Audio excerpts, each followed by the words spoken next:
Hey guys, tonight we're slipping off our socks, turning down the lights, and heading somewhere warm, loud, dusty, and definitely not ready for modern visitors. That's right, we're going to ancient Greece. But this isn't the filtered ruins and gods version from textbooks or Instagram. This is the real, gritty, sun-scorched daily life in the land of tunics and tragedy. Picture this. You're barefoot, blinking under a hot Aegean sun, with the scent of goat lingering in the air and not a single sign pointing where to go. You probably won't survive this. So before you get comfortable, take a moment to like the video and subscribe, but only if you genuinely enjoy what I do here. And hey, drop a comment with your city and the time you're listening. I love seeing where you're tuning in from. Now dim the lights, maybe turn on a fan for that soft background hum, and let's ease into tonight's journey together. You wake up with a start, lying on packed earth. No mattress, no pillows, just your slightly itchy wool blanket, which smells suspiciously like an old sheep with commitment issues. Around you, other early risers are already on their way, likely to the agora, the bustling public square where everyone and their cousin seems to be shouting about crops, politics, or how expensive lentils have gotten this season. You try to orient yourself, but the layout of your city is a complete mess.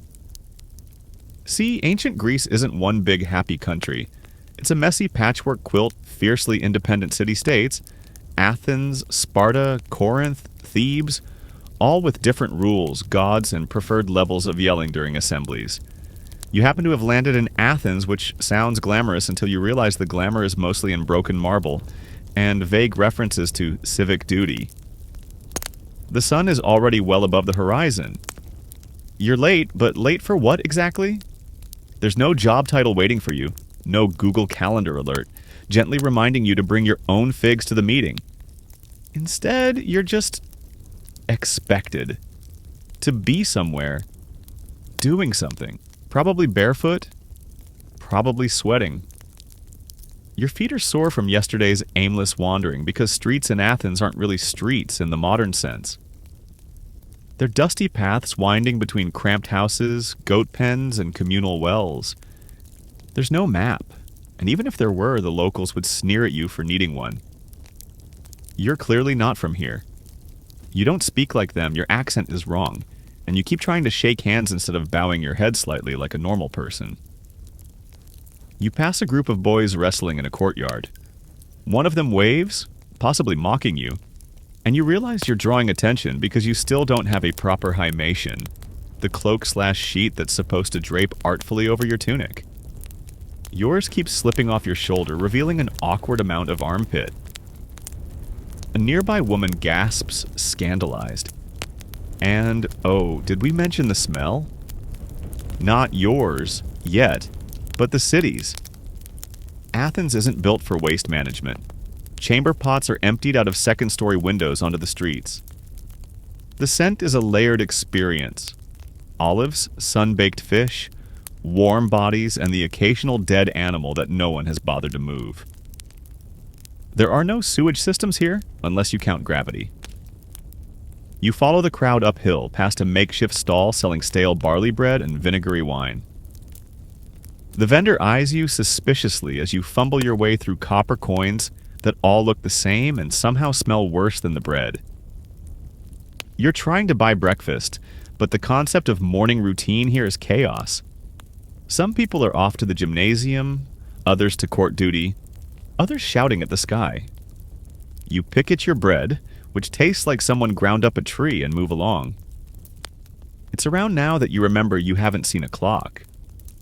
That's because there aren't any. Time is told by the sun or by rudimentary water clocks in public spaces that were mostly used to limit how long someone could ramble during a courtroom speech. Yes, they literally had timer buckets for political debates.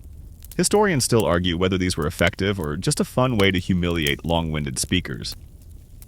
You reach the Nix, a natural hill with a flat top where citizens gather to practice democracy. Sounds noble, right? Until you realize you're surrounded by angry men shouting about taxes, naval strategies, and whose goat trespassed into whose olive grove. The acoustics are great, which only amplifies the volume. It's like a never-ending town hall meeting, but everyone skipped breakfast and nobody respects the talking stick. A man turns to you and asks your opinion on grain tariffs with Egypt. You try to smile and nod, which he takes as agreement. Oops, you've now just accidentally aligned yourself with the anti-maritime funding faction. Congratulations. And then someone sneezes behind you, loudly. Greeks don't say that. They consider sneezing a sign from the gods. Now someone's wondering aloud if you're possessed. This is your first hour in ancient Greece. By now your feet are dusty, your skin is sticky, and your stomach is in open rebellion. There's no sunscreen, no Google Translate, and certainly no quiet place to collect your thoughts. You want to ask someone for directions back to bed, but you quickly realize there are no beds as you know them. Just pallets, sometimes straw, and if you're wealthy, not you might get a cushion. Maybe. You find a low wall to sit on, trying to catch your breath. Around you, the city buzzes. Not in that charming European holiday way. More like an anthill that's been poked one too many times. No one stops. No one checks in. You're just another slightly underdressed, extremely confused body in a swirling mass of humanity. A goat walks by. It looks more confident than you. You stand up from the low wall, brushing ancient dust from your knees, only to realize something chilling. You're being stared at.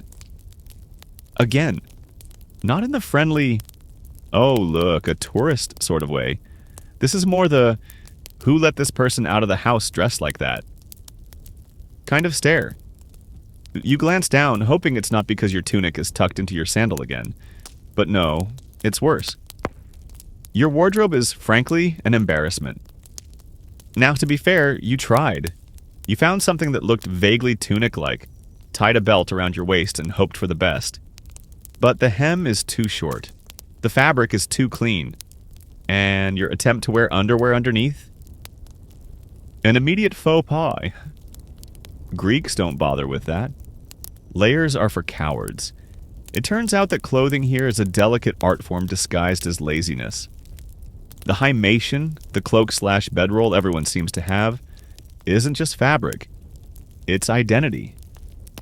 Wealthier men wear them draped over the left shoulder, leaving the right arm free. Poorer folks? Sloppier folds. You? You're somewhere between escaped servant and accidental toga cosplay. And yes, you're cold. Which is ridiculous because the sun is out and bouncing off every stone. But the sea breeze is relentless. It whips around corners, under doorways, and because you didn't fold your hymation properly, right down your back. You shuffle down a narrow street trying to keep the wind from unwrapping you like a disappointed burrito. Doesn't help that your fabric choice is all wrong. Real Greeks wear wool or linen, depending on the season and your station in life. You and your synthetic blend, don't lie, we both know you brought it from the costume shop, stand out like a sore thumb at a sandals-only wedding. A boy points at your shoes. Yes, you wore sneakers. Thought you were being clever, didn't you? The Greeks did have sandals, but mostly people went barefoot. Sandals were for special occasions, or at least for people who could afford ones that didn't give them blisters. The boy runs off laughing, probably to tell his friends about the foreigner wearing soft goat hooves. You try to recover your dignity by fixing your belt, only to accidentally loosen the knot. Your tunic drops slightly, and you're dangerously close to what scholars might call an undignified wardrobe malfunction. A passing woman pulls her shawl tighter and hurries away, whispering to a friend about that eccentric foreigner. You've become local gossip. You duck into a shaded portico trying to gather yourself. There, two men are debating the merits of different dyes. You pick up fragments. Saffron, Tyrian purple, some kind of rare imported blue that costs more than a small house. Historians still argue whether sumptuary laws in certain city-states restricted who could wear what color, especially purple, which was basically a wearable flex. You've got beige. Slightly wrinkled beige. You are a walking bowl of ancient porridge. A man in armor strolls past you. He's dressed not for battle, but for status. Bronze gleams on his shoulder. His cloak is crimson. His sandals lace up his calves like he's late for a myth. People nod at him with respect. You instinctively try to mimic his gait, only to trip on your own ill-tied garment, and very nearly invent the pratfall 2,000 years too early. You flee to the agora again, hoping to lose yourself in the crowd, but the crowd only magnifies your shame. Everywhere you look, clothing is a signal. Slaves wear shorter tunics. Women wear pepelos, their folds pinned with ornate clasps. Even children seem better dressed than you. One girl has gold thread woven into her sash. Gold. You once thought buttons were a luxury. Speaking of women, where are they? You realize you've seen mostly men on the streets. That's because respectable women, especially Athenian ones, are expected to stay indoors. If they do go out, it's for festivals or water fetching, and always heavily veiled. So, even if you were hoping to blend in by hiding under a nice long veil, that's not going to work unless you're prepared to deal with deeply confused social reactions. Oh, and jewelry? Yes, it exists. Rich folks wear elaborate necklaces, rings, hair ornaments, even decorative brooches called fibulae. You have nothing, not even a safety pin. One man selling fish sneezes and his fibula pops open. He doesn't even blink, just refolds like a human origami swan. Meanwhile, you've got your belt tied like a bathrobe. A kind older man approaches. Maybe he's going to help. He squints at you and mutters something. You catch the word barbaros. It's not a compliment. To Greeks, barbarian meant non-Greek. Someone whose speech sounded like bar. You've just been linguistically reduced to gibberish. You try to respond, but your tongue stumbles through your one memorized phrase, Katie, and he backs away cautiously. Maybe he thought you cursed him. You retreat toward a quieter lane, passing a dye shop. The air smells of vinegar, sea snails, and raw pigment. You peek inside and spot vats of bubbling color. Some red, some brown, one disturbingly green. The shopkeeper glares at you. No credit, he growls. You didn't ask, but thank you? A fringe tidbit floats through your mind, something you once read. In Sparta, clothing was so minimal and uniform that wealthy women were teased for wearing anything elaborate. In fact, Spartan girls famously exercised without much clothing at all. Part of their whole tougher than the boys vibe. You shiver involuntarily. You're definitely not in Sparta, but you're starting to wish you were. At least they embraced comfort. A dog barks, a child runs past. Somewhere nearby, a flute plays, and you, the sore-thumb foreigner in tragically modern attire, find a patch of shade beneath an olive tree. You sit, legs crossed, pulling your tunic as far down your thighs as modesty and physics allow. You close your eyes, wondering if it's possible to get thrown out of ancient Greece for fashion crimes alone. It probably is. You try to reset under the olive tree. Breathe in, breathe out. Maybe adjust your tunic into something that doesn't scream, I've never worn a bedsheet before. But then a whiff of something pungent slaps you across the face. It's not you yet. You follow your nose down a narrow street, drawn by a mix of curiosity and mild concern. The scent intensifies. Warm human musk, stale wine, something vaguely resembling mildew, and garlic? You've stumbled upon a public bathhouse, or what passes for one. A row of men are lounging in various stages of undress, chatting, oiling themselves, scraping each other's backs with curved tools. One glances at you, amused, and flicks a glob of sweat-diluted olive oil onto the floor. Bathing, as it turns out, is a group activity, and hygiene is a relative term. Forget showers, the Greeks didn't have them. A real deep cleanse involves rubbing yourself down with oil. Olive oil, because what else is there? Then scraping it all off with a tool called a strigil. That's right. The dirt doesn't go down a drain, it goes into a little bowl. And if you're not careful, someone might try to buy your used oil scrapings. Some believed it held magical or medicinal properties, especially from athletes. Imagine bottling sweat and dead skin cells as a gift. You back away slowly. You thought maybe you'd get clean, but the odds are stacked against you. Soap, in the modern sense, hasn't quite arrived yet. Ash and animal fat exist, sure, but they're harsh and most people don't use them regularly. Perfume? Yes, if you're rich. Otherwise, you just embrace the musk and hope no one stands downwind. There's even a theory that ancient Greek temples often burned sweet herbs not just for the gods, but to mask the unholy stench of the crowds. Historians still argue whether the Greeks bathed more than their Roman successors. It's debated whether regular oil scraping counts as clean in the way modern people think of it. Either way, you now realize that freshness is less about fragrance and more about just not rotting. You venture on, trying to ignore the stickiness accumulating under your arms. The sun is higher now, and your sandals, borrowed from a suspiciously silent vendor, are already starting to rub. The streets are cobbled, uneven, and full of pebbles sharp enough to cut through your dignity. To make matters worse, your feet are visibly soft. Calluses were a badge of honor here. You stumble past a man carrying jugs of water on a yoke, barefoot, unbothered, his toes hardened by years of navigating gravel and goat poop.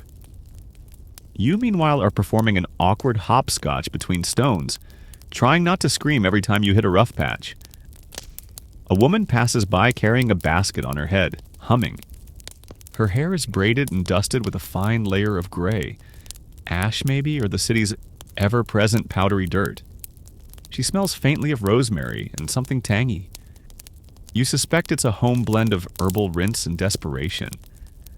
You make a mental note to find some rosemary later in case your own scent becomes weaponized. You finally spot a fountain. Relief! You rush over, cupping your hands and splashing water onto your face. It's cool, clear, and comes from a public spring, a precious thing in a city always flirting with drought. But even here, there are rules. A woman scolds you for taking water before offering some to the stone carving of a nymph nearby.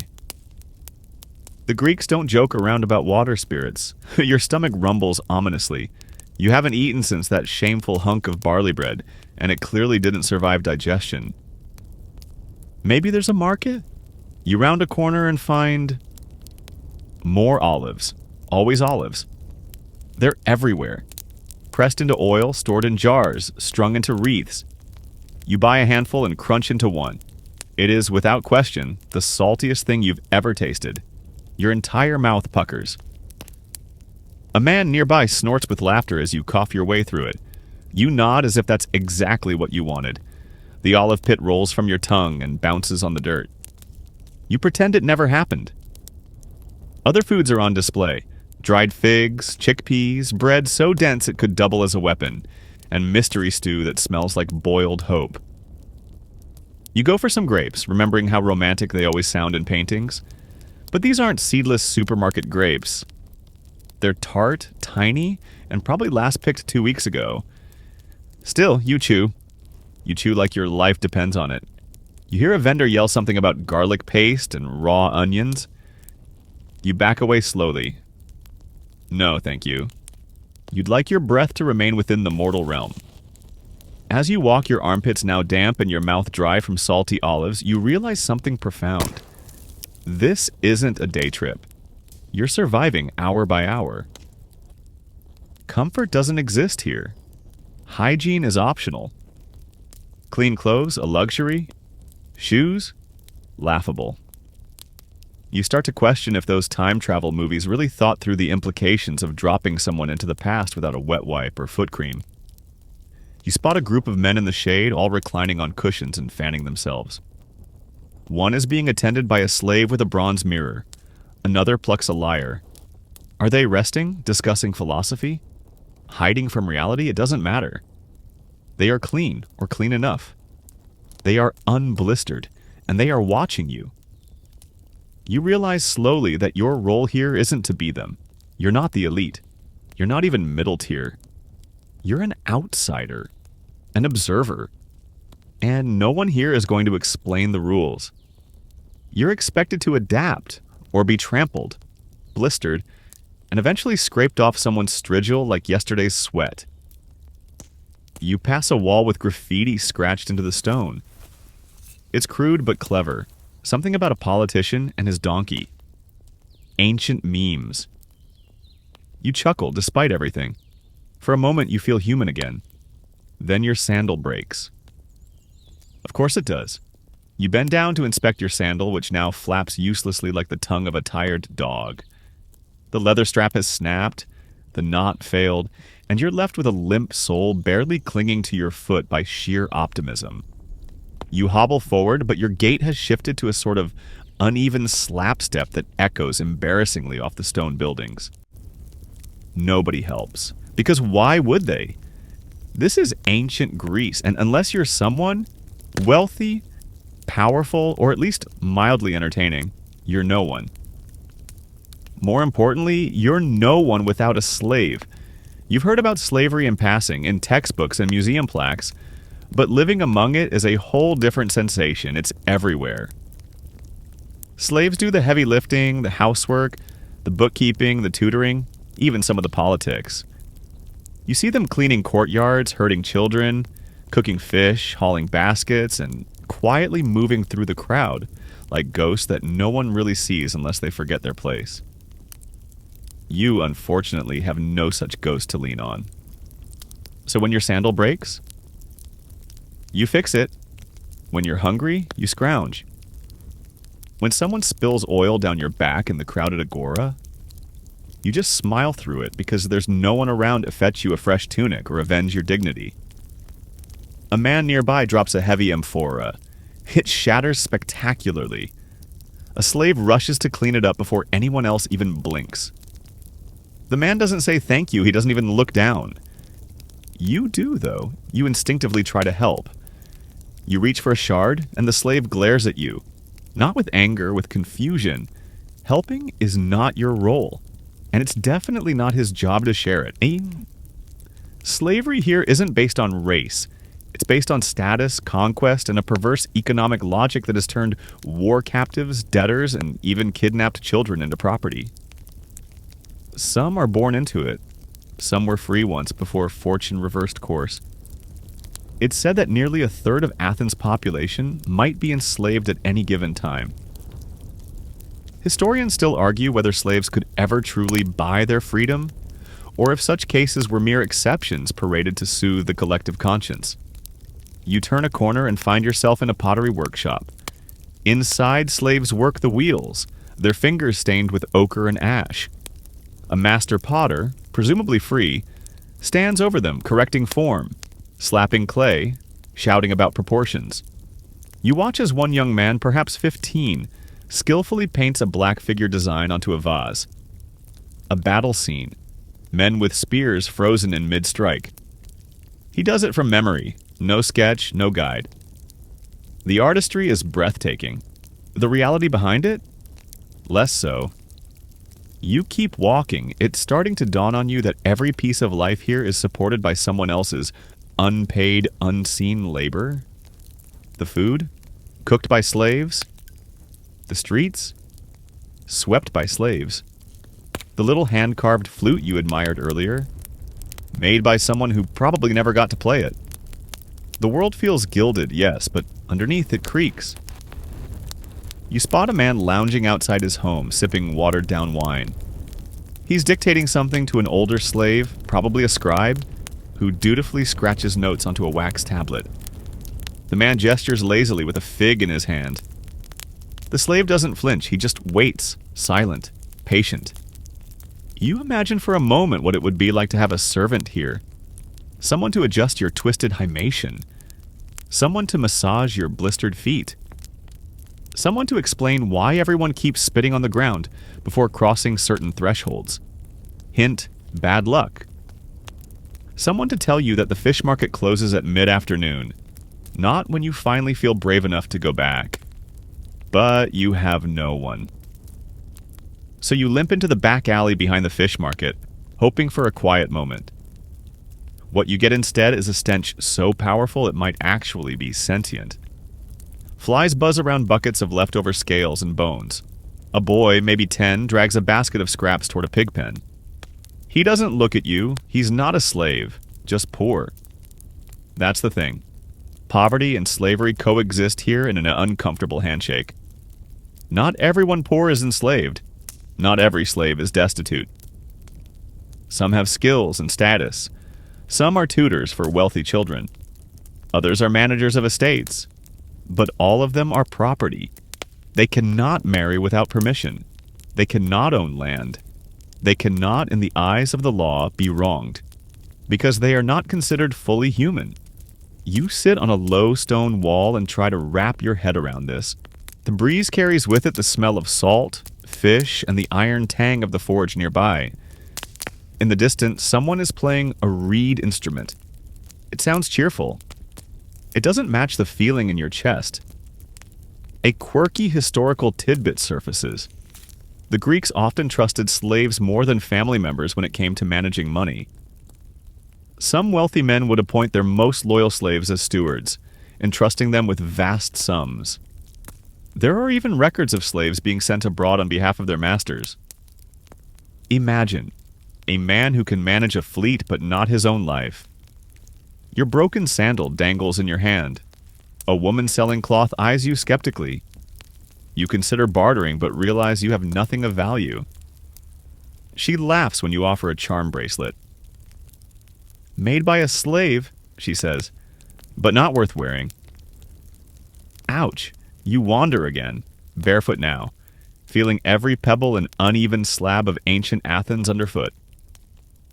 It's both humbling and oddly grounding. You're not insulated anymore. You are in it, fully. And for the first time, you feel the weight of what it means to survive in this city, without money, without connections, and without anyone to carry the load for you. The sun is lowering. Shadows lengthen. The city doesn't slow down, but it does shift gears. Slaves begin preparing evening meals. Fires are lit. Courtyards fill with smoke and chatter. You don't know where to go or who might let you rest your tired legs. But one thing is certain, you really, really miss socks. As the golden sun droops lazily toward the horizon, your stomach lets out a guttural complaint, loud enough to startle a passing goat. You've nibbled stale bread, gagged on salty olives, and your mouth still feels like someone dusted it with limestone. Hunger in ancient Greece doesn't arrive gently. It builds slowly like a tragic chorus, until it is the only thing you can hear. You remember hearing the phrase Mediterranean diet and thinking it sounded divine. Grapes, olive oil, fresh herbs, the occasional roast lamb, culinary poetry. What they forgot to mention is that unless you're a wealthy landowner or a victorious general being celebrated with a feast, your daily menu is closer to whatever's not rotten. You round a corner near the agora and stumble into what looks like a line. People clutching coins, bowls, even hollowed-out gourds. There's a man behind a cart ladling something that smells like beans and regret into small clay cups. You shuffle forward, eavesdropping. It's lentil porridge today. Or maybe chickpea paste. Hard to tell. The color is brownish. Let's not dwell on it. You dig out your 1 copper coin, the one the fish vendor didn't spit on. The man behind the cart eyes it, shrugs, and fills your bowl. It's warm, mushy, and utterly without seasoning. But in this moment, it might as well be ambrosia. As you chew, slowly, carefully, because surprise pebbles are a thing, you start to realize just how minimal ancient Greek meals were. Breakfast, called akritisma, was often nothing more than barley bread dipped in wine. That's right, wine, first thing in the morning. Not the good stuff either. Cheap, watered down, and slightly vinegary. Like drinking regret through a fig straw. Lunch, rarely a big deal.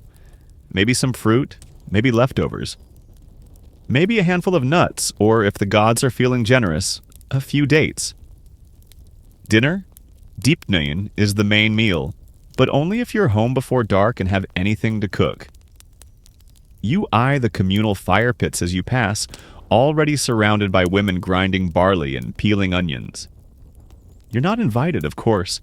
You have no hearth, no family, no clay pot to call your own. Instead, you wander past the food stalls again. There's a whiff of grilled fish. Your head swivels. A vendor flips a tiny bream over a fire, its skin crisping perfectly. You get closer, hoping for a sample. He waves you away. It's for someone important, someone who paid ahead. Of course it is. You mutter something about delivery apps and catch yourself. Wrong century. Again. You pause by a wall where small children sit eating maza, a kind of barley cake. It looks dry enough to choke a centaur. One boy breaks his in half, considers you, then decides not to share. Fair. You're a stranger, and you're starting to smell lived in. Speaking of smells, someone passes carrying garlic paste. It's strong enough to make your eyes water. Greeks loved garlic. Used it liberally, not just in cooking, but sometimes as a crude remedy for infections. Your stomach grumbles again. Is this rock edible? No? Worth a check. You decide to follow your nose towards something sweet. Sweetness is rare here. Sugar hasn't reached the Mediterranean yet. But honey? Honey is everything. You pass a baker drizzling it onto sesame cakes, and for a moment the world slows down. The cakes are small, round, and slightly charred at the edges. You try to buy one. The price is outrageous. You offer your belt. The baker laughs and waves you off. A hungry stray dog seems to feel your pain. You make a mental note. Ancient Greece has no concept of comfort food. There's sustenance, and then there are feasts, and you are very much not at a feast. You take a seat by a stone pillar, watching others eat. A group of older men share a pot of lentils. They talk between mouthfuls, occasionally arguing, always chewing. One of them gestures at a passing woman with a basket of figs and says something crass. The woman ignores him. You try a fig. It's chewy, grainy, vaguely sweet, but you bite into a hard seed that feels like punishment. Still, it's better than nothing. You wish you could thank the tree. A fringe tidbit comes to mind. In some Greek city-states, stealing food wasn't illegal, if you weren't caught. Especially in Sparta, where young boys were encouraged to steal as part of their training. If they were caught, punished, not for theft, but for failure. You consider sneaking a cake, but you don't have the stealth, the speed, or the stomach for public flogging. You walk again, noticing how food is tied to everything here. Status, gender, religion. At some shrines, offerings of cakes or wine are made to household gods. You see a woman placing grapes at a small altar beside her doorway. A quick prayer. A touch to the stone. A piece for the divine, a piece for the living. You pause beside temple steps. A priest slits the throat of a chicken, an offering. The blood pools in a shallow dish. A crowd murmurs approval. The smell of roasted meat is intoxicating. It wafts toward you like a warm breeze. Your mouth waters. But no, the meat is not for you. Most animal sacrifices end with priests and elites feasting, while the rest of the population gets only smoke and good intentions. You sigh and sit downwind, stealing what you can from the scent alone. By now the sun is low. Fires spark up across the city. The smell of wood smoke, roasting onions and simmering grains thickens the air. Your stomach calms a bit. Maybe from fatigue. Maybe from finally digesting that single fig. You lie back on a warm rock, clutching your belly. This isn't starvation, not yet. But it's the constant, nagging absence of fullness. The dull ache of wanting just a little more. And realizing, again and again, that in ancient Greece there's no such thing as just one more bite. The glow of cooking fires fades behind you as you follow a stream of muttering men toward a wide-open space carved into the hillside. The Knicks.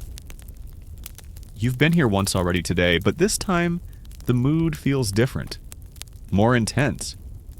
You're not just stumbling through a crowd, you're being absorbed by it.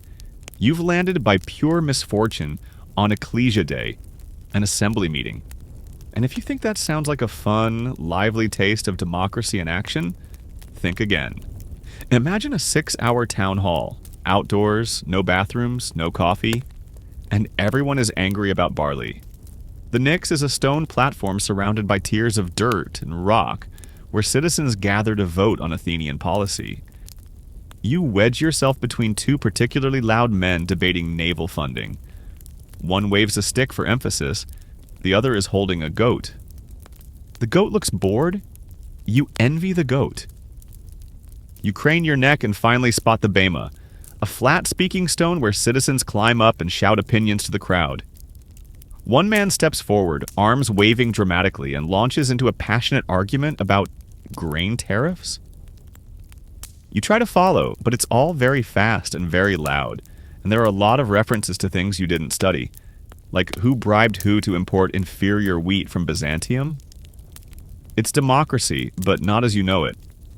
To be clear, it's not open to everyone. Women, foreigners, enslaved people, all excluded. To vote, you have to be male, free, Athenian-born, and of age. The rest of the city? Watching from a distance or rolling their eyes from home. And there's no representative voting here. No senators or parliament to make decisions on your behalf. It's direct democracy. Every eligible man is expected to show up and speak up. You glance around and see hundreds of them. This isn't some optional civic exercise, it's a moral obligation. Imagine jury duty, but with shouting and the occasional fistfight. The speaker on the platform grows more agitated and the crowd responds with jeers, cheers, and muttered curses. The man beside you throws a clump of dirt. Not at anyone, just up in protest. You do the same, half-heartedly. It feels oddly satisfying. Then someone calls for a vote. No digital ballots, no paper slips. Instead, voting is done with raised hands or colored stones dropped into jars. You squint and see a row of amphorae lined up, each marked with different symbols. People rush forward to deposit their choice. You don't understand the options, you don't even know the question, but the energy sweeps you up, and you drop a pebble into the nearest jar like a true participant. A man watches you. "You vote often?" he asks. You stammer. "First time." He nods.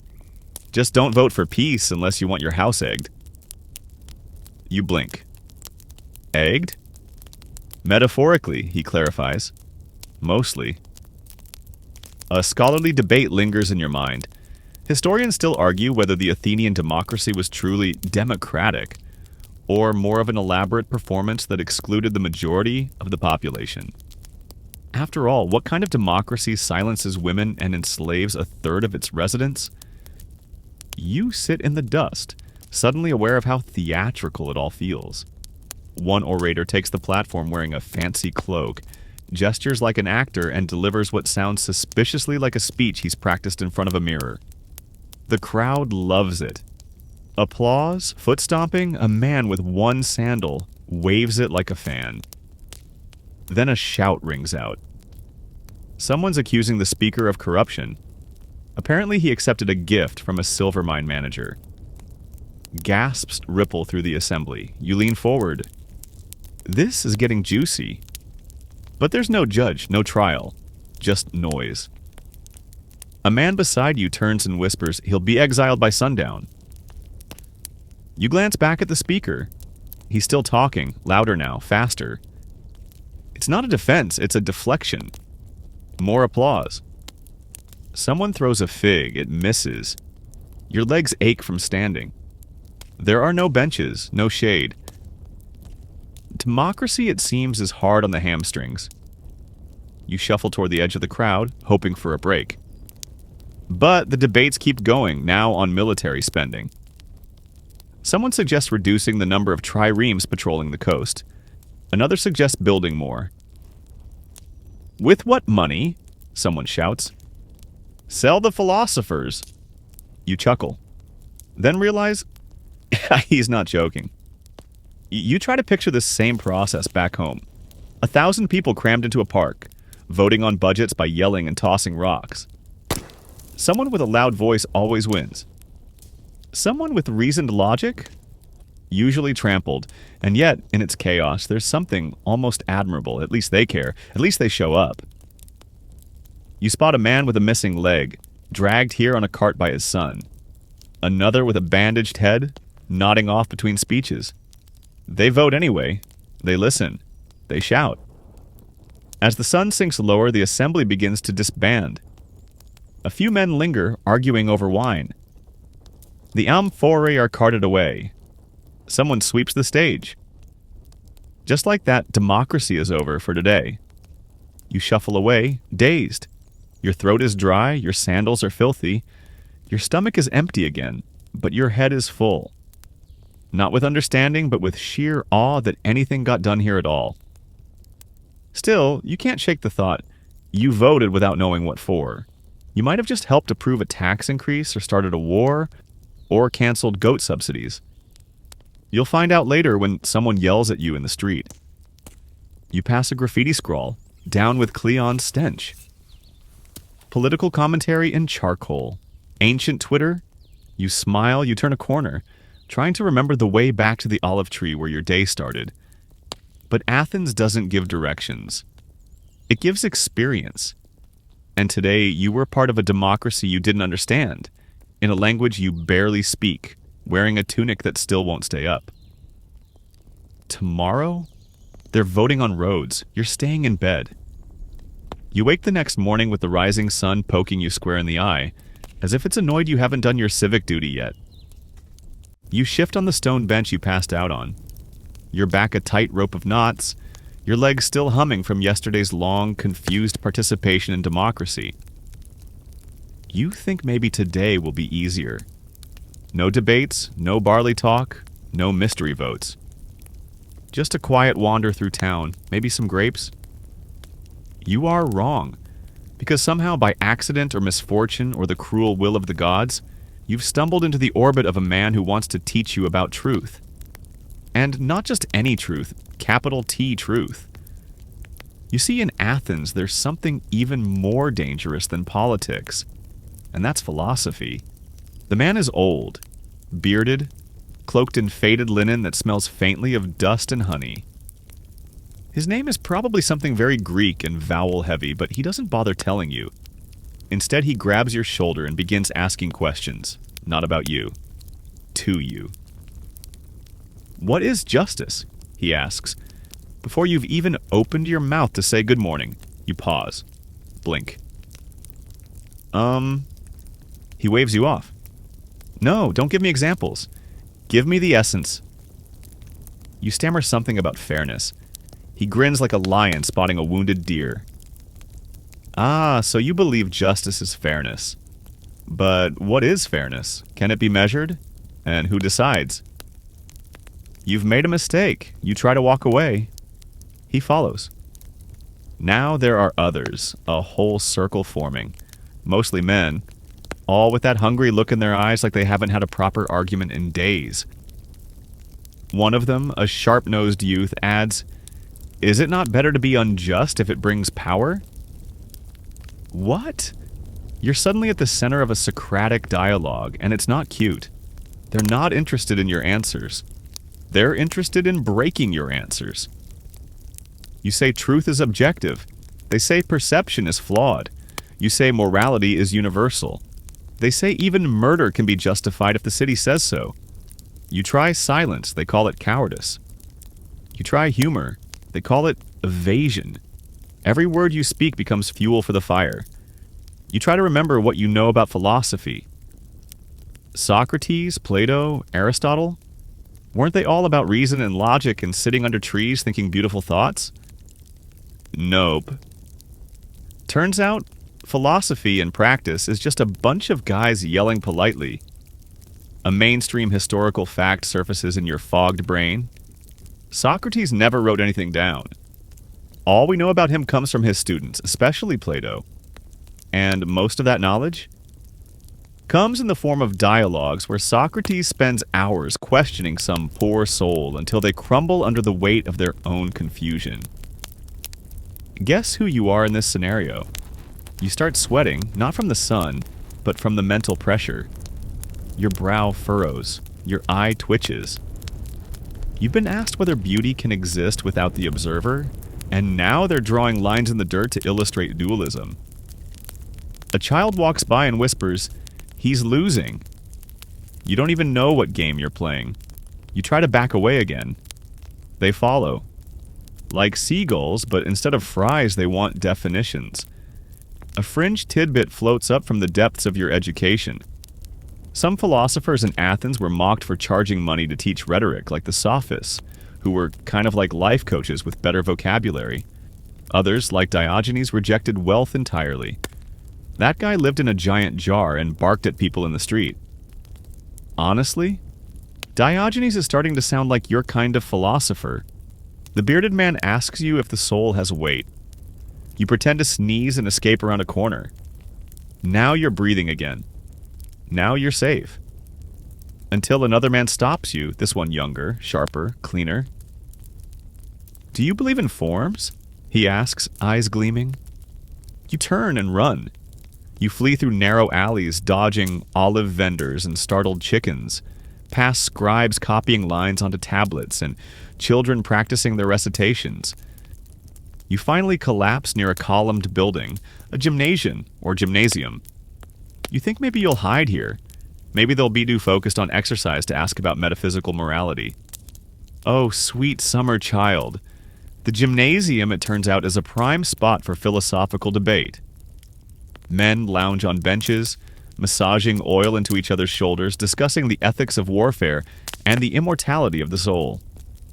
You are surrounded again. They want your opinion on whether the senses can be trusted. You respond with a low groan. One man laughs. You look like someone who's met Socrates. You nod weakly. You're not even sure anymore. A breeze kicks up, rustling the leaves. Somewhere nearby, a flute plays a gentle melody. You try to center yourself. Maybe philosophy isn't about winning. Maybe it's about wrestling with questions that have no answer. Maybe it's like mental gymnastics, except without mats, and with a lot more beard oil. Historians still argue whether Socrates was executed because he corrupted the youth, or because he made too many people feel stupid. You now understand how both could be true. You lie back on the stone. The philosophers have moved on. You hear them debating whether time is a circle or a line. You let the words wash over you like ocean waves. You don't understand them, but there's something oddly soothing about it now. Maybe you're growing, or maybe you're just too tired to care. A small dog curls up beside you. You name it Diogenes. You close your eyes and ask yourself the simplest question of all. Am I hungry, or am I just afraid of more lentils? And then, just as you're drifting into sleep, a familiar voice nudges your brain. What is hunger, really? You sit up with a scream. You're still shaking off the aftershocks of philosophical trauma when you hear something strange. Cheering. Shouting. The thump of fists against flesh. A distant chorus of "Ooh!" followed by the unmistakable crack of someone hitting the dirt. Curiosity pulls you forward, even though your legs are begging you to take the day off and maybe spend it hugging a jar of honey. You don't get to rest. You follow the noise toward the palestra, the open-air wrestling ground. As you approach, the crowd parts just enough to show you what's happening. Two naked men, glistening with olive oil, locked in combat. And not the graceful, slow-motion kind from movies. This is real. Violent, fast. Their muscles ripple. Sand kicks up around them. One grabs the other in a waistlock and slams him into the ground. Welcome to ancient Greek athletics, where the only thing more intense than the training is the nudity. You try to turn away, only to realize you're surrounded by the same. Rows of men, some sparring, some stretching, all unclothed, and all completely unbothered. Your eyes dart everywhere and nowhere, unsure where it's safe to look. Everyone else seems entirely comfortable. You? You're standing in your increasingly wrinkled tunic, suddenly the overdressed weirdo at an all-nude fitness convention. Someone throws you a strigil, the curved tool used to scrape off oil and sweat. You wrestle? He asks. You shake your head so hard your neck pops. He laughs and slaps your shoulder. You will. Next thing you know, you're being ushered toward the edge of the pit. A boy hands you a small amphora of olive oil and gestures to your clothes. Off, he says. You stammer something about personal space. He just shrugs. Everyone does it, for the gods. You look around, it's true. Athletes trained naked as an offering of beauty and excellence to the divine. The term gymnos literally means naked, hence gymnasium. You remember that now, too late. You try to backpedal, but someone's already pulling your tunic off, and your body is making the executive decision to freeze like a startled goat.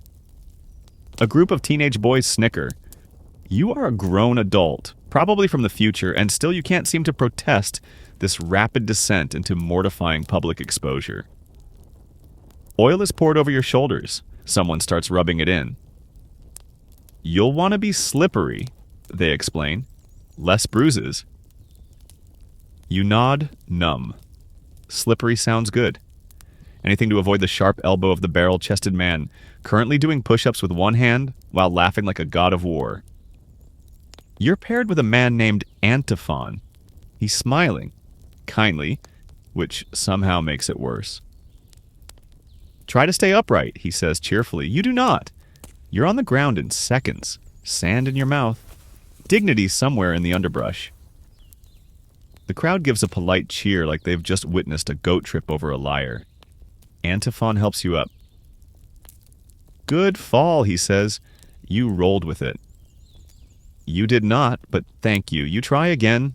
This time, you last 3 seconds. He flips you over with all the effort of someone rearranging a pillow. You lie on your back, blinking at the bright sky. An older man leans over the edge of the ring and calls out, You fight like a dramatist. You don't know if that's an insult. It feels like one. A mainstream historical fact comes to mind. Athleticism was a core virtue in Greek society. Alongside philosophy and politics, physical excellence was proof of character. Athletic competitions weren't just games, they were sacred. Events like wrestling, pancration, a brutal no-holds-barred hybrid of boxing and wrestling, javelin, and discus were often practiced daily, even by teenage boys. Winning at the Olympics could earn you eternal fame. Losing, though? That earned you sand in your nose and possibly a dislocated limb. You crawl out of the ring, body aching. A slave offers to scrape the oil from your skin with the strigil. You decline, but he starts anyway. The curve of the tool slides down your back, taking with it sweat, sand, and probably whatever pride you had left. You mutter a thank you. He shrugs. You'll get better. Or you'll stop showing up. A fringe tidbit bounces around your skull like a marble. There were rumors of athletes using bread rolls to soak up extra oil. Others claimed certain athletes drank bull testicle smoothies for strength. You try not to think about that too hard. You dress quickly, or as quickly as possible, while trying to unstick a linen tunic from an oil-slicked torso. Your limbs are heavy. Your hair has sand in it. Your mouth still tastes like shame and barley. You limp away past young boys practicing discus throws. One nearly takes off your ear. You pass a man teaching a boy how to breathe while running. In through the nose, he yells. Out through the mouth. You try it. It does not help. You sit beneath a fig tree watching others train. They're agile, powerful, confident. They belong here. You, by contrast, are nursing a strained hamstring and wondering if you can sue a city-state for emotional damage. Then again, something tugs at the corner of your mind. Something strange. Despite the bruises, the sand rash, the humiliation, you feel a flicker of something close to joy. Or maybe just adrenaline. Or maybe it's the breeze finally hitting your sweaty neck. You survived it. Not well. Not gracefully. But you showed up. You tried. You cough up a bit of sand and whisper, "For the gods," before passing out beneath the fig tree. You wake up to the sound of bees, not a swarm, thank the gods, but a low, persistent buzz. Your first groggy thought is, oh no, not another philosophical ambush. But no, this is something new, something worse. You've stubbed your toe. Hard. The kind of stub that lights up your nervous system like Zeus himself just zapped your foot.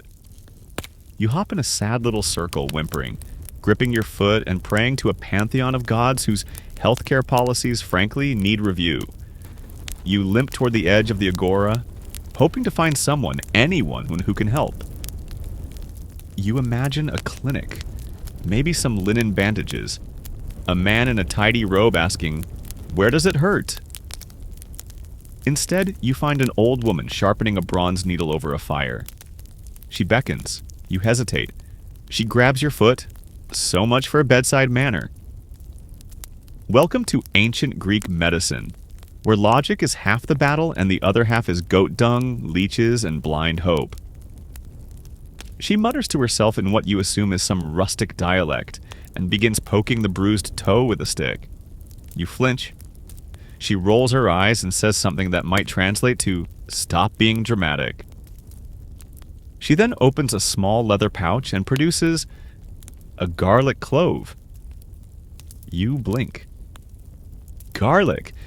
She crushes it between her fingers and rubs the paste directly onto your injury. The sting is immediate, so is the smell.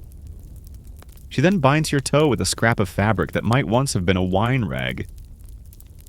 Healed by morning, she grunts. You are not convinced. You ask if there's a doctor nearby. She scoffs. You mean a physicos? One of those soft-handed theorists? You nod. She points toward a temple. Of course. Medicine and religion are linked here. Deeply. Most medical practitioners operate under the shadow of Asclepius, the god of healing. His temples, called Asclepieia, are where the sick go to sleep overnight, hoping to receive a dream from the god himself. And yes, some of those dreams involve snakes. Live ones. You shuffle toward the temple with your garlic foot trailing a stench like cursed salad dressing. The temple is grand, cool, and faintly damp. Inside, people are lying on stone benches, whispering prayers and clutching offerings. Bread, fruit, tiny clay figurines of body parts they'd like healed. You see one shaped like a liver. You don't ask. A man in white robes approaches. His beard is clean. His eyes sharp. "Where does it hurt?" he asks. You sigh with relief. Finally. You point to your foot. He nods and retrieves a scroll. You expect herbs, maybe a bandage. Instead, he reads aloud. In cases of swelling in the lower extremities, apply a poultice of fig leaves, honey, and goat dung. You pause. Goat dung. He nods solemnly. Fresh, if possible. You try to smile. Maybe it's a joke. It is not. A mainstream historical fact floats up like a lifeline. Hippocrates, the so-called father of Western medicine, was active during this time or shortly after. He advocated observation, diagnosis, and natural causes, not curses or imbalances in divine favor. He believed the body had 4 humors: blood, phlegm, yellow bile, and black bile. Health, he said, was balance. Illness? Imbalance. You are currently 90% garlic and shame. That cannot be balanced. Still, some of the ideas here make sense. Diet, exercise, rest, they're core components of health. The physicos checks your eyes, your pulse, even sniffs your breath. He frowns. You've eaten lentils recently. You nod. He sighs. Should have burned them first. They cause gas. You nod again. That explains a lot. You thank him and hobble out, declining the goat dung poultice. For now. Outside, a woman limps past, her arm in a splint tied with reeds. Another man vomits quietly into a clay bowl. No one flinches. Illness is part of life here. And without modern sanitation, modern nutrition, or antibiotics, it's everywhere. A small cough can become a death sentence. A stubbed toe? possibly infected, possibly fatal. You remember a fringe tidbit. In Athens, there was no central hospital. Families cared for their own, unless the illness was serious enough to bring you to a temple. And even then, success depended less on treatment and more on how well the gods liked you that week. Historians still argue whether Greek medicine was ahead of its time or just a structured superstition. Some treatments worked. Herbal remedies, clean bandages, basic hygiene. Others? Not so much. One cure for insomnia involved rubbing roasted mouse fat on your forehead. You make a mental note to not mention that on your YouTube channel. You find a shady spot near a fountain, propping your foot on a stone.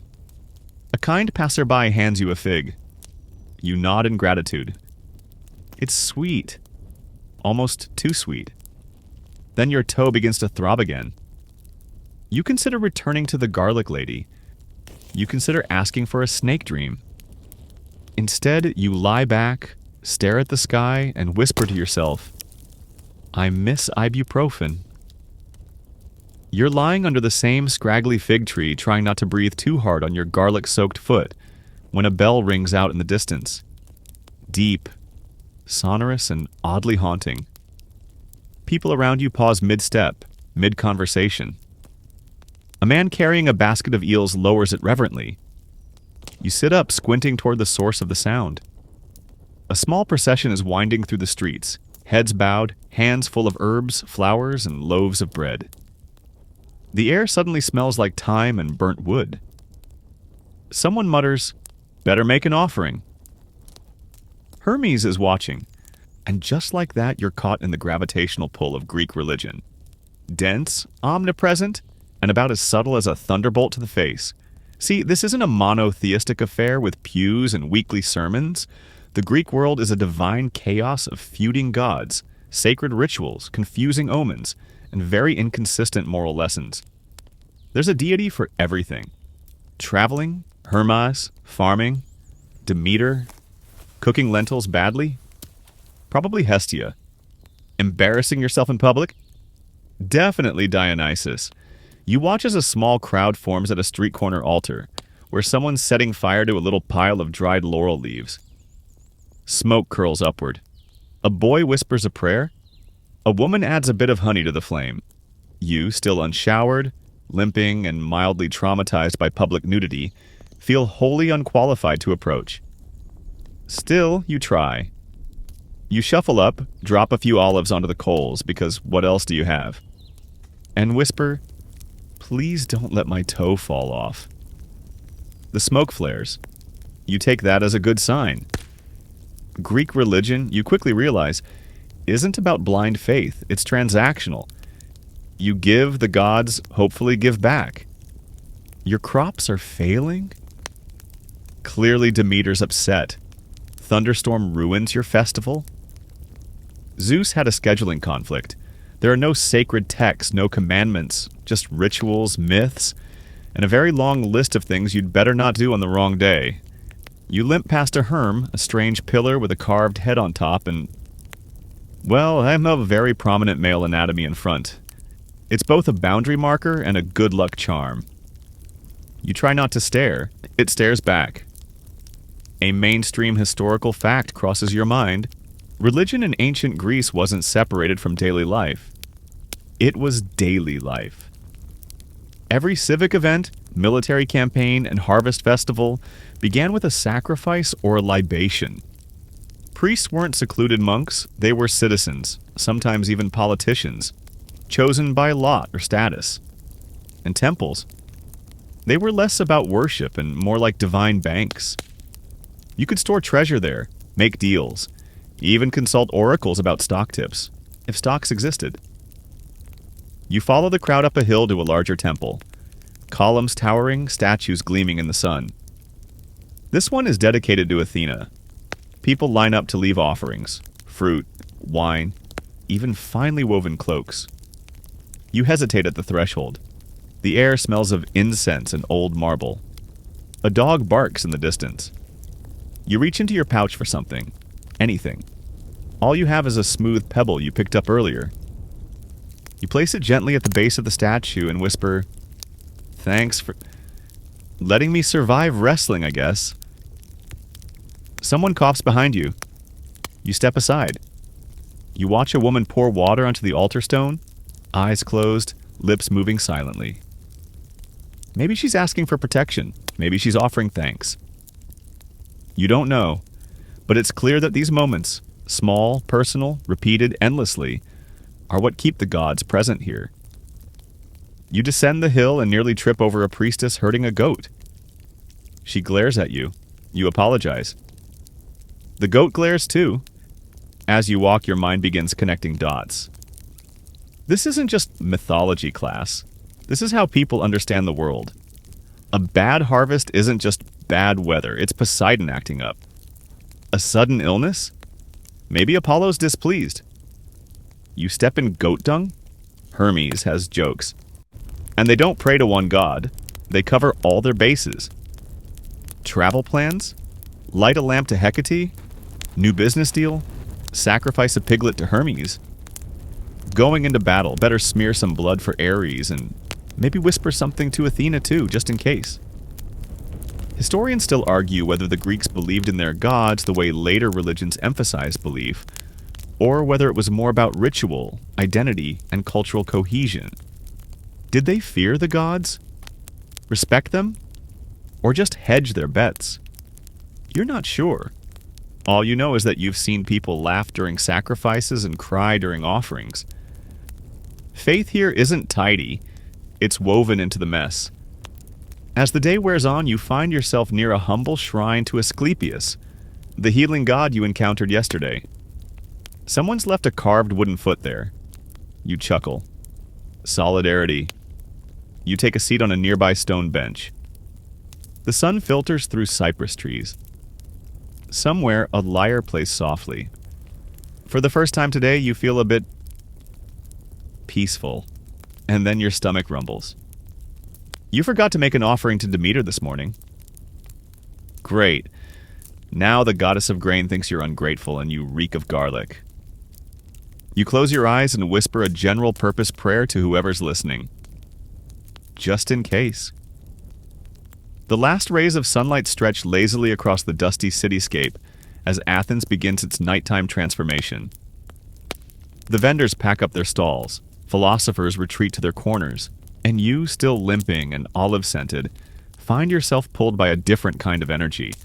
A low thrum, a rising chorus of laughter, clinking cups, and was that a flute solo gone terribly wrong? You follow it, through alleyways and under flickering oil lamps, past courtyards alive with voices, toward the unmistakable sounds of drunken poetry. You've found a symposium. Now forget everything you know about the word symposium. Today it means a conference with awkward handshakes and PowerPoint slides. In ancient Greece it means something closer to, let's drink a questionable amount of wine, recline dramatically, and debate the nature of love until someone passes out or flips a table. You step into a courtyard lit by torches and surrounded by cushioned couches. Men, always men of course, lie on their sides propped up on one elbow, drinking from wide cups and gesturing wildly. Slaves buzz around refilling cups, offering snacks and occasionally sweeping up the aftermath of spilled wine and wounded pride. You hover awkwardly until someone waves you in. A couch is cleared, a goblet thrust into your hand. The wine is sweet, spiced, and alarmingly strong. You sip. Your throat burns. You sip again. An older man near you raises his cup. To Dionysus, he slurs. Everyone echoes the toast. Then suddenly the music begins. A young man plucks at a lyre while another claps rhythmically. Someone begins to sing. Not well, not at all in key, but with full, unembarrassed commitment.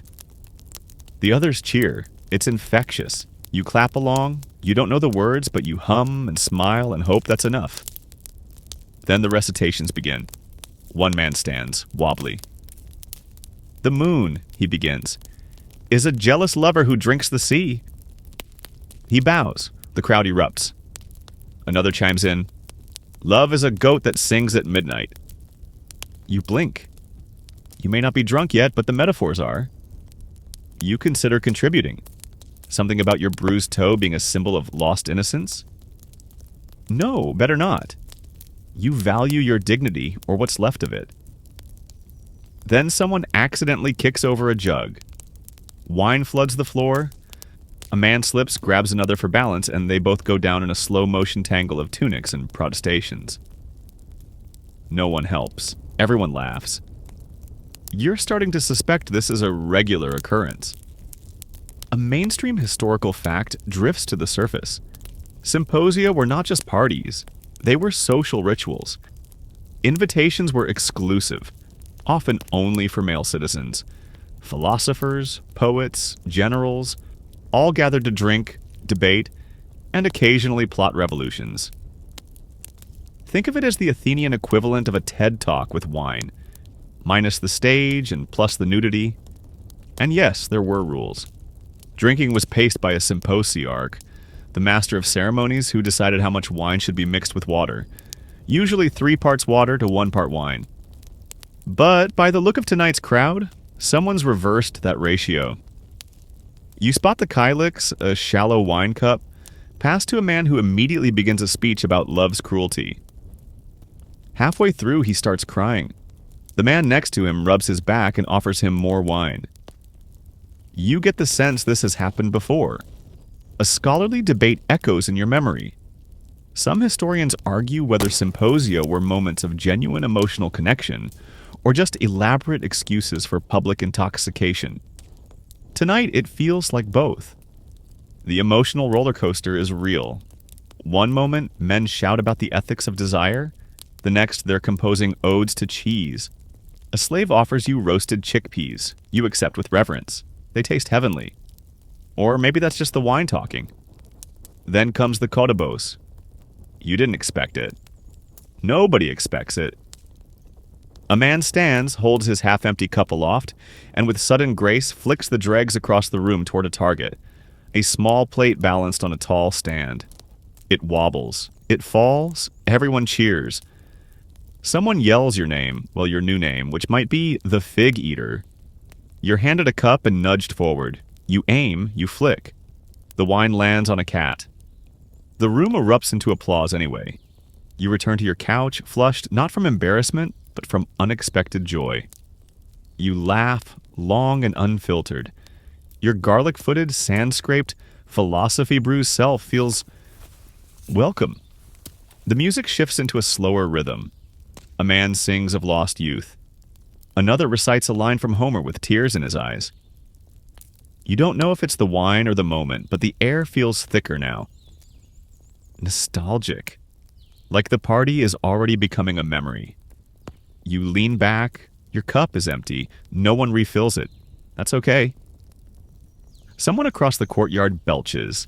Someone else breaks wind audibly and is congratulated for their technique. And you? You let your eyes drift closed, lulled by the fading notes of the lyre and the warm embrace of wine and worn stone. Tonight, you were not an outsider. Not a clumsy tourist from a different era. Tonight, you were part of something ancient, chaotic, joyful. Until someone accidentally steps on your toe. And you scream. You wake to a rooster crowing directly into your ear. Your head feels like it's been stomped by a centaur. Your mouth tastes like someone stirred in ashes and fig juice. You sit up slowly, realizing you've spent the night curled beneath a bench in a symposium courtyard, cuddled up with a broken amphora and a philosophical regret. But something's different today. Not just the hangover, though yes, that too, but the energy. The streets are quieter, the air more restrained. There are fewer men arguing, fewer slaves rushing about, and then it hits you. You haven't seen a woman all morning. It's not that they don't exist. It's that you've been moving through Athens in the spaces where women aren't allowed. Today, you decide to fix that. You leave the agora behind and head for the residential quarters, the gyneconitis, the women's area. It's tucked into the rear of most homes, up a back stair or behind a curtain. And getting in? Let's just say, as a man, or at least a tunic-wearing wanderer, you're not exactly welcome. But a kind older woman named Melita possibly pitying your garlic-laced aura and hobble-footed gait, allows you in to visit her niece. "You look like you need a bath," she mutters. You enter through a narrow corridor, ducking under low beams, and find yourself in a courtyard garden. Herbs growing in clay pots, laundry drying on lines, chickens scratching in the corner. It's tranquil, and completely unlike the chaotic world of the symposium or the dusty marketplace. Here, women move quietly but purposefully. One grinds grain at a stone mill. Another spins wool. Two young girls chase each other with fig branches, giggling, before being scolded by a nursemaid. You feel like you've stumbled into a parallel Athens. You sit with Melita and her niece, Cleo. They offer you bread soaked in honey, actual honey, and a watered-down herbal tea.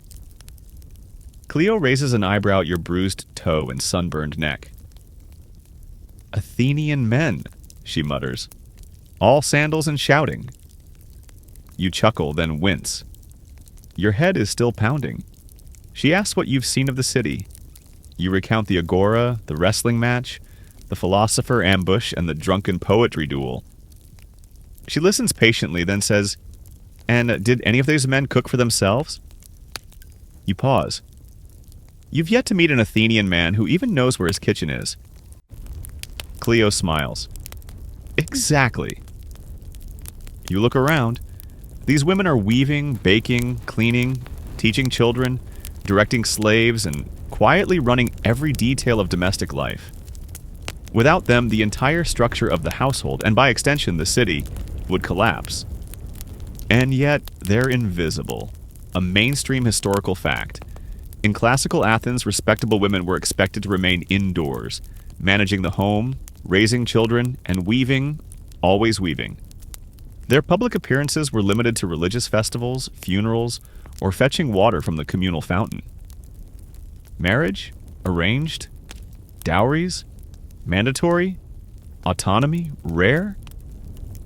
Even their names were often unspoken in public, referred to only as so-and-so's wife, or daughter of... Historians still argue whether Athenian women had any real agency. Some argue that within the home, they wielded soft power. Others believe their lives were so tightly controlled that even their thoughts were expected to stay neatly inside the walls. You watch Cleo stitch a length of wool into a baby tunic. Her hands move quickly, automatically. She speaks as she works. "We learn to be quiet early. It's easier that way." "But don't you want to speak?" you ask. She shrugs. "Sometimes, but speaking doesn't change much. Better to run the house well. That, at least, has results." You nod, but something in your chest tightens. You think of the men debating grain exports for 6 hours. You think of the drunken poets composing songs about goats. And then you think of the woman in front of you, who rose at dawn to grind barley, boil water, and iron tunics with a heated stone. You're not sure who the stronger citizen is anymore. A fringe tidbit floats to the surface. Spartan women, unlike their Athenian counterparts, were famously outspoken. They trained alongside boys, owned land, and could drink wine openly. Athenian men often considered them scandalous, too bold, too free. But part of you wonders if maybe the Spartans were onto something. You glance at Cleo. "Do you ever wish you lived in Sparta?" She smirks. "And be forced to bear strong sons or be shamed?"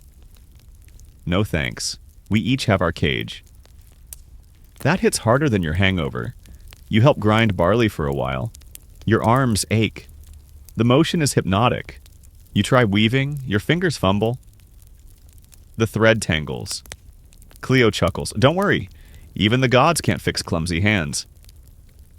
As the sun reaches its peak, a slave brings a tray of fruits and cheese.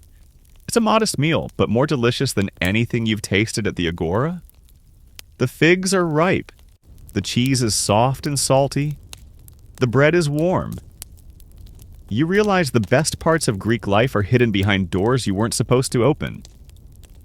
You thank Cleo and Melita. They nod.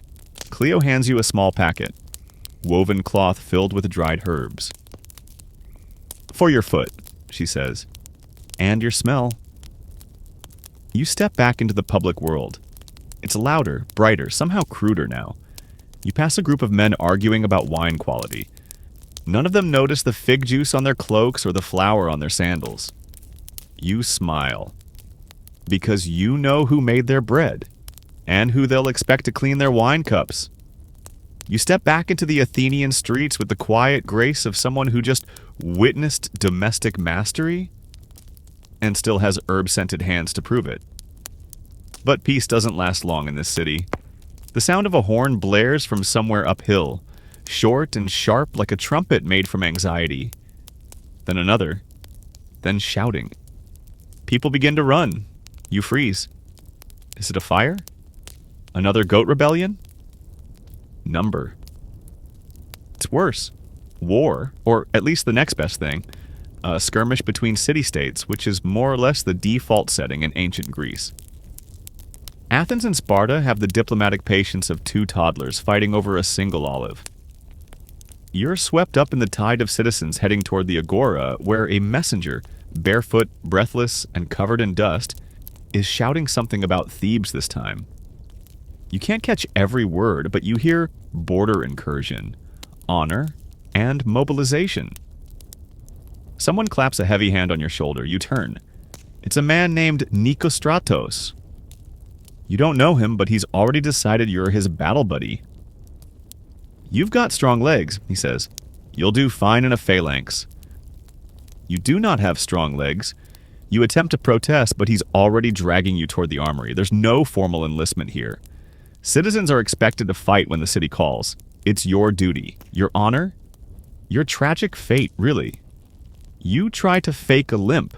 A boy beside you has both arms in slings and is still being handed a spear. There is no escape.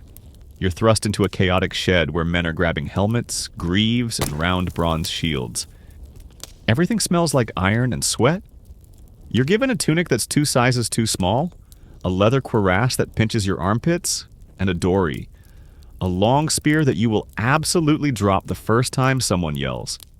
The shield, or aspis, is the worst part. It's made of wood and bronze, and it's heavier than your anxiety. You hoist it onto your arm and nearly topple sideways. Nikostratos laughs. You'll get used to it. You will not. The hoplite formation is explained quickly and without much care. Stand shoulder to shoulder, someone says. Shield left, spear right, move as one. Don't trip. You nod slowly. You're about to be human Tetris with sharp ends. A mainstream historical fact comes to mind. The Greek phalanx was a marvel of coordination. Rows of heavily armed infantry moved in unison, shields overlapping, spears bristling outward. It worked beautifully, until someone panicked, stumbled, or ran. You are 3 for 3 on that score. You're herded out to the field, dusty and wide, with spectators already gathering to cheer and jeer. It's not a full-scale war, not yet.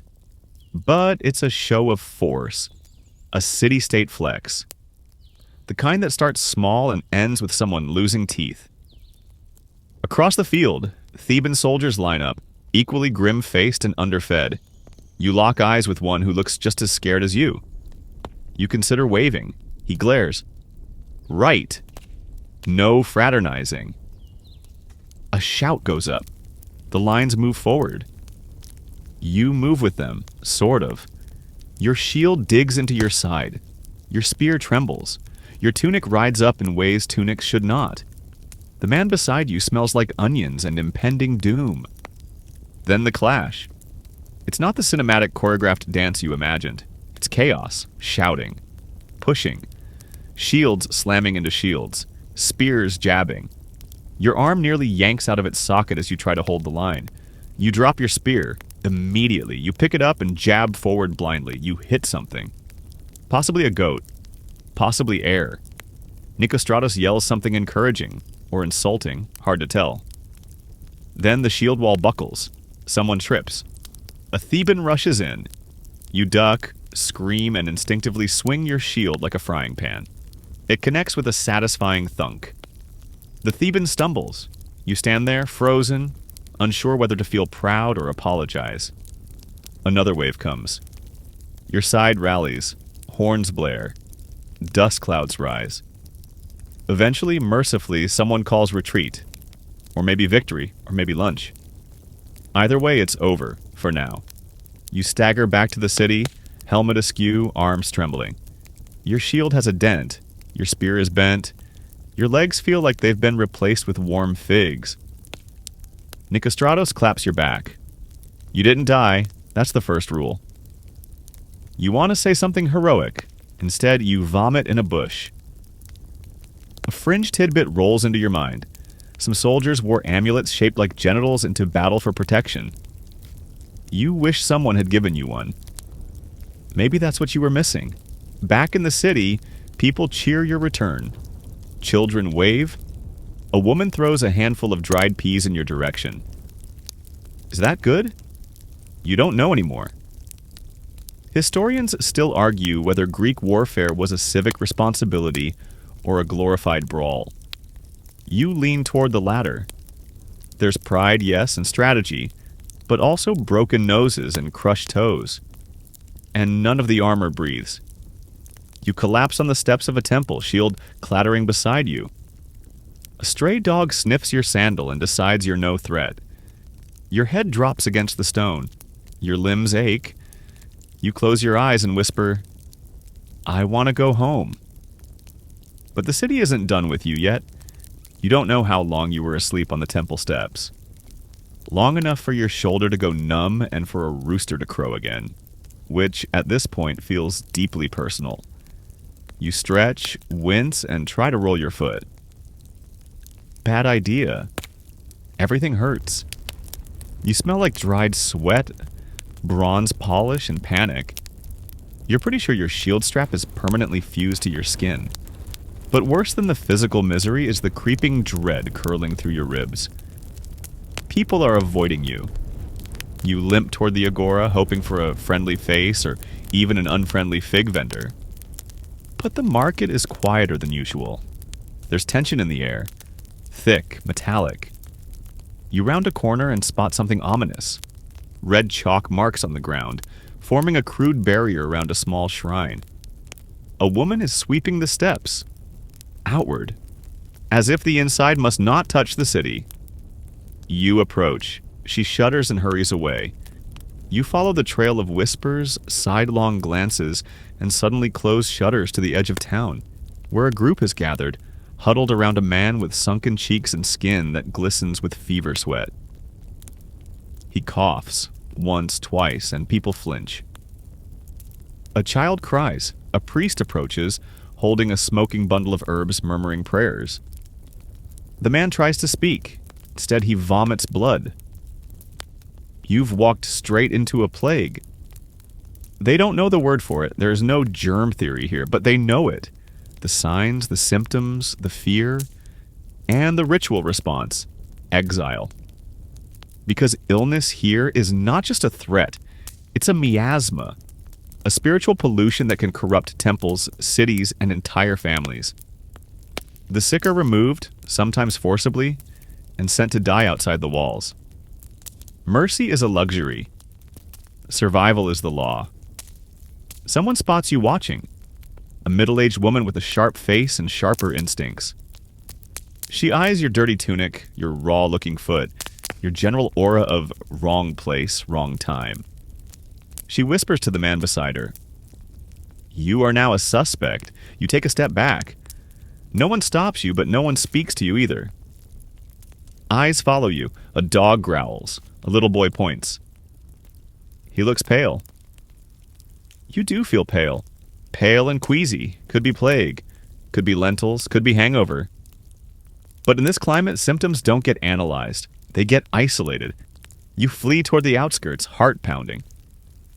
Behind you, voices rise. He touched the shrine. He coughed. He's not from here. You are now a danger. And in ancient Greece, when you're considered a danger, you're treated like a contagion. You reach the edge of the city, past the olive groves and dry hills, to a rocky outcrop where other impure people linger. Some are sick. Others were accused of sorcery. A few looked perfectly fine, just politically inconvenient. You sit beside a man whose face is gaunt but whose eyes are alert. "Did they exile you too?" you ask. He shrugs. "I sneezed in the agora." You nod.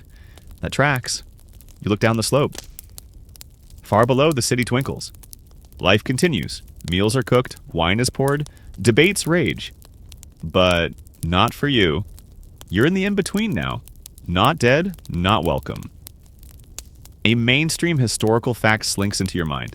During the Great Plague of Athens in 430 BCE, tens of thousands perished. Even Pericles, the great statesman, died. Bodies were left unburied. People abandoned rituals, the social fabric tore. And still others clung to order, banishing the ill, burning offerings, clinging to the divine even when the divine didn't answer. A goat wanders by. It eyes you. You eye it. You've sunk low enough to consider asking it for help. A voice beside you says, "Sometimes people recover. Sometimes they just disappear." You turn to see a young woman holding a cloth soaked in vinegar over her nose. "My sister was here. She got better." "Where is she now?" She hesitates. "No one knows." You nod. That also tracks. The sun begins to set. The shadows lengthen across the rocks. You shiver, not from fever, but from isolation. No one is coming to get you. No one is checking in.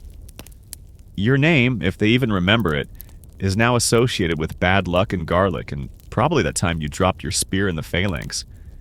You lie back against the rock. The sky is wide and violet. The stars begin to prickle into view. Somewhere down in the city, someone sings. Laughter echoes faintly. You think of Cleo and her quiet wisdom. You think of Nicostratos and his dented helmet. You think of that awful olive you choked on, and suddenly, against all reason, you feel grateful. You were part of something, even if it spit you out the moment you coughed. A fringe historical tidbit comes to mind. Some Greeks believed that dreams during illness were messages from Asclepius. If your dream was peaceful, recovery might follow. If not, well, you close your eyes and whisper a prayer, not for healing, but for a dream. Just one soft dream. No yelling, no spears, no olives, just sleep. You wake at dawn to silence. The wind has died. The sky is painted with streaks of pale gold. There's no coughing nearby. No voices. Just the quiet breath of morning over the rocks and the ache in your joints like a souvenir. For one delicate, fleeting second, you forget where you are. Then your foot throbs and it all comes rushing back. You sit up slowly, still unsure whether you're sick, cursed, recovering, or just spectacularly unlucky. But you're alive. Somehow. No priest has exiled you further. No goat has claimed your sleeping spot. That counts as a win. You limp toward the edge of the rocks and peer down toward Athens. The city stirs like it always does, like it never even noticed you were gone. Smoke curls up from hearths, footsteps echo faintly on stone. Life continues, and you remarkably are not dead. You begin your return slowly like a cautious animal testing the edges of a trap. A man hauling firewood glances at you, doesn't flinch. A woman passing with a basket of figs gives you a polite nod. No one screams. No one points. Either you no longer look sick, or they've decided you're not worth the trouble. You make your way back to the agora, leaning heavily on a stick. Your tunic is torn, your beard has officially outgrown your face, and your left sandal has decided to retire. You're a wreck. And yet, no one stops you. You buy a cup of wine. Watered down, vinegary, perfect. You sip it on the steps of a stone fountain and watch Athens wake up. The noise swells again, shouting merchants, laughing children, a philosopher ranting about the moon. You made it through. Barely. Around you, life proceeds as if the city isn't a gauntlet of humiliation, exhaustion, and daily foot injuries. You chuckle to yourself, then wince. Your ribs are still bruised from that time you got body checked by a wrestler with the personality of a lion. You wander toward the edge of town where the land opens into the countryside. Here, farmers already tend their fields. A man waves. Another offers you a fig without asking for payment. You accept, nod, and chew slowly. It's sweet. A mainstream historical truth settles over your thoughts like morning mist. For all its philosophical brilliance and political innovation, ancient Greece was a place of hard lives, of strict hierarchies, of toil and survival. Democracy was an experiment. Freedom, a layered word, and comfort? That belonged to the few. You lived like the many. And that was the point. You reach the top of a small hill and look back at the city. The Acropolis gleaming in the distance, the dusty rooftops, the humming agora, the columns and chaos and courage of it all. You walk these streets. You suffered them. You survived them. You close your eyes. You feel the breeze on your face, warm now, not mocking. You smell the thyme, the ash, the fig trees. You hear the echo of sandals on stone, the clink of amphorae, the whisper of ancient prayers. You're not from here, but for a while you belonged here. And that's something. Your foot aches, your stomach growls. A dog barks at a passing chicken. And as you limp down the hill toward whatever comes next, you whisper, I need a nap. And a bath. In that order. And now, as the last traces of your Athenian adventure settle into memory, let the world you walked slowly dissolve. Let the weight of the shield slip from your arm. Let the sting of garlic and shame wash off your skin. You've survived the wrestling, the lentils, the shouting, the sandals that never quite fit. You've argued with philosophers. You've fumbled through democracy.